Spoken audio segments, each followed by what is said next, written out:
Assalamualaikum warahmatullahi wabarakatuh. Bill Gates mengajukan sejumlah usulan untuk mengurangi risiko gelombang 2 pandemi COVID-19 akibat infeksi virus corona atau SARS-2. Usulan ini dilontarkan Gates setelah sejumlah negara bagian di Amerika Serikat akan mulai melonggarkan pembatasan sosial dan kebijakan diam di rumah pekan ini. Pelonggaran dilakukan setelah sejumlah negara bagian itu menunjukkan semakin kecilnya angka penularan. Padahal sebelumnya, peneliti kesehatan telah menyarankan agar tidak ada negara bagian yang membuka kembali pembatasan mereka sebelum 1 Mei.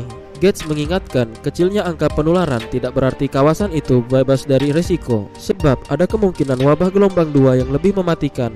Menurutnya, negara-negara bagian Amerika Serikat mesti memperhatikan hal itu terlebih dulu ketimbang mencoba memulihkan krisis ekonomi akibat penutupan yang dilakukan selama lockdown. Jika pembatasan dibuka, pandemi bisa kembali tumbuh eksponensial dan menyerupai New York, jelas Gates dalam wawancara dengan CNN. Pembukaan ini juga menurut Gates bisa meningkatkan risiko penularan ke daerah-daerah sekitar negara bagian tersebut sebab orang-orang kembali bebas berkeliaran. Saat ini jumlah kasus virus corona di Amerika Serikat mendekati angka 1 juta dan lebih dari 54.000 warga Amerika Serikat meninggal. New York menjadi negara bagian dengan kasus terparah di negara itu. Gates lantas mengusulkan cara yang aman untuk melakukan pembukaan lockdown. Usulan ini menurutnya sejalan dengan rekomendasi dari banyak ahli dan ekonom termasuk Lembaga Kesehatan Dunia WHO. Dilakukan bertahap.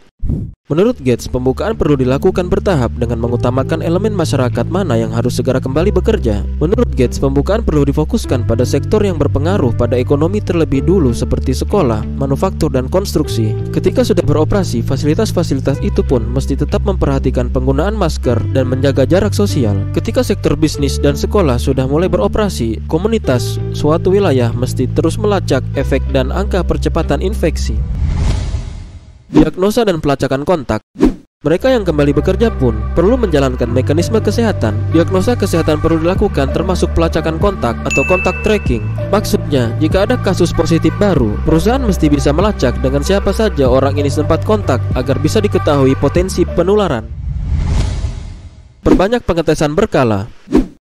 Gates juga mengusulkan perlunya jutaan tes berkala ketika pembatasan dibuka. Hal serupa juga dilontarkan oleh berbagai ahli kesehatan dan ekonomi. Menurut Gates, diperkirakan 400 hingga 500 ribu pengetesan per hari untuk mencegah wabah gelombang kedua. Ketika semua berjalan kembali normal, kita tidak tahu aktivitas mana yang akan menciptakan resiko peningkatan wabah gelombang kedua. Jelasnya, kita perlu melakukan pengujian yang sangat ketat sehingga Anda bisa mendeteksi ketika terjadi peningkatan penularan atau gelombang kedua ke angka yang eksponensial dan tidak membuat ICU sesak dan banyaknya kematian. Jika Anda menemukan hotspot, Anda bisa memahami aktivitas apa saja yang menyebabkan hal itu. Salah satu staf Gedung Putih, Dr. Anthony Fauci, memperkirakan saat ini Amerika Serikat telah melakukan 1,5 hingga 2 juta tes COVID-19 per minggu. Dalam beberapa minggu ke depan, pengetesan akan digandakan. Sejauh ini total sudah dilakukan 4 juta pengetesan di negara itu.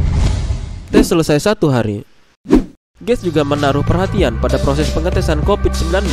Menurutnya, akan lebih baik jika hasil tes bisa segera diketahui dalam 1 hari. Ia menyarankan kepada otoritas kesehatan Amerika untuk mengadakan pengetesan COVID-19 dari satu rumah ke rumah lain. Lalu pada hari itu juga sampel langsung diuji di laboratorium. Ia pun menyarankan agar pekerja medis mendapat prioritas untuk melakukan pengetesan, sementara orang tanpa gejala mesti menunggu pengetesan hingga semua orang dengan gejala selesai dites. Warga juga menurutnya harus punya cara untuk melakukan pengetesan di rumah, baik dengan pengetesan cepat atau dengan mengirimkan sampel mereka di laboratorium.